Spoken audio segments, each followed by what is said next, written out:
June 1ರಿಂದ ಪುರುಷರಿಗೂ ಕೂಡ ಉಚಿತ bus ಪ್ರಯಾಣ ಸಿಗ್ತಾ ಇದೆ ಕಣ್ರಿ. ಏನಿದು ಮಹಿಳೆಯರಿಗೆ ಸಾಕಾಗ್ತಾ ಇಲ್ಲ ಬಸ್ಸಲ್ಲಿ ಓಡಾಡಕ್ ಜಾಗ, ಇನ್ನ ಪುರುಷರು ಕೂಡ ಬರ್ತಾರ ಅಂದ್ರೆ ಅದ್ರ ಬಗ್ಗೆ ಹೇಳ್ತೀನಿ.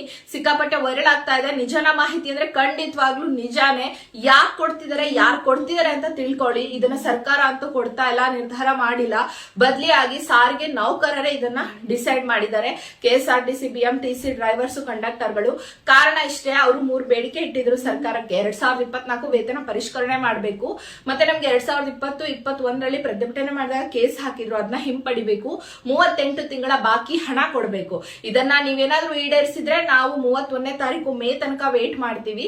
ಇಲ್ಲ ಅಂದ್ರೆ ಜೂನ್ 1ನೇ ತಾರೀಕು ಫ್ರೀ ಬಸ್ ಬಿಡ್ತೀವಿ ನಾವು ಪುರುಷರಿಗೂ ಕೂಡ. ಅವಾಗ ಕೋಟಿ ಕೋಟಿ ನಷ್ಟ ಆಗೋದು ಯಾರಿಗೆ ಹೇಳಿ? ಸರ್ಕಾರಕ್ಕಲ್ವಾ. ಸೊ ಈ ರೀತಿಯಾಗಿ ಬಂದಿರುವಂತ ಮಾಹಿತಿ ಇದು, ಓಕೆನಾ? ಸೊ ಎಲ್ಲಾದ್ರೂ ನೋಡಿದ್ರೆ ಫ್ರೀ ಬಸ್ ಅಂತೆ ಪುರುಷರಿಗೆ ಅನ್ನಕ್ ಹೋಗ್ಬೇಡಿ. ವರ್ಷಗಟ್ಲೆ ತಿಂಗಳ ಇರೋದಲ್ಲ ಇದು. ಯೋಜನೆ, ಶಕ್ತಿ ಯೋಜನೆ ತರ ಅವತ್ತು ಒಂದಿನ ಅಷ್ಟೇನೆ. ಸೊ ಈಡೇರಿಸೋದು ಬೆಟರ್, ಯಾಕಂದ್ರೆ ತುಂಬಾ ಕಂತಿನ ಹಣ ಅವರಿಗೂ ಕೂಡ ಡ್ಯೂ ಇರುತ್ತೆ. ಸರ್ಕಾರ ದಯವಿಟ್ಟು ಇದ್ರ ಬಗ್ಗೆ ಯೋಚನೆ ಮಾಡಬೇಕು. ನಿಮಗೇನ್ ಅನ್ಸುತ್ತೆ ಅದನ್ನ ಕಮೆಂಟ್ ಮಾಡಿ. ಇಷ್ಟು ಮಾಹಿತಿ ನೀವು ತಿಳ್ಕೊಳ್ಳಿ, ಯಾಕಂದ್ರೆ ಎಲ್ಲಾ ಕಡೆ ನೋಡಿರ್ತೀರಾ, ಸುದ್ದಿ ನಿಜಾನ ಸುಳ್ಳ ಅನ್ನೋದ್ರ ಬಗ್ಗೆ ಕ್ಲಾರಿಟಿಯನ್ನ ಕೊಡ್ಬೇಕು ಅಂತ ವಿಡಿಯೋ ಮಾಡ್ತಾ ಇರ್ತೀನಿ, ಮಾಡಿದೀನಿ ಕೂಡ. ಪೇಜ್ ಫಾಲೋ ಮಾಡ್ಕೊಳ್ಳೋದನ್ನ. ನನ್ನ ಪ್ರಕಾರ ವಯಸ್ಸಾದಂತವರಿಗೆ ಅಥವಾ ಸ್ಟೂಡೆಂಟ್ಸ್ ಗಳಿಗೆ ಫ್ರೀ ಬಸ್ ಬಿಡೋದು ತುಂಬಾನೇ ಒಳ್ಳೇದು. ನೋಡೋಣ ಅದ್ರ ಬಗ್ಗೆ ಏನ್ ಮಾಡುತ್ತೋ ಸರ್ಕಾರ. ನಿಮ್ಗೆ ಅನ್ಸುತ್ತೆ ಕಮೆಂಟ್ ಮಾಡಿ ತಿಳಿಸಿ.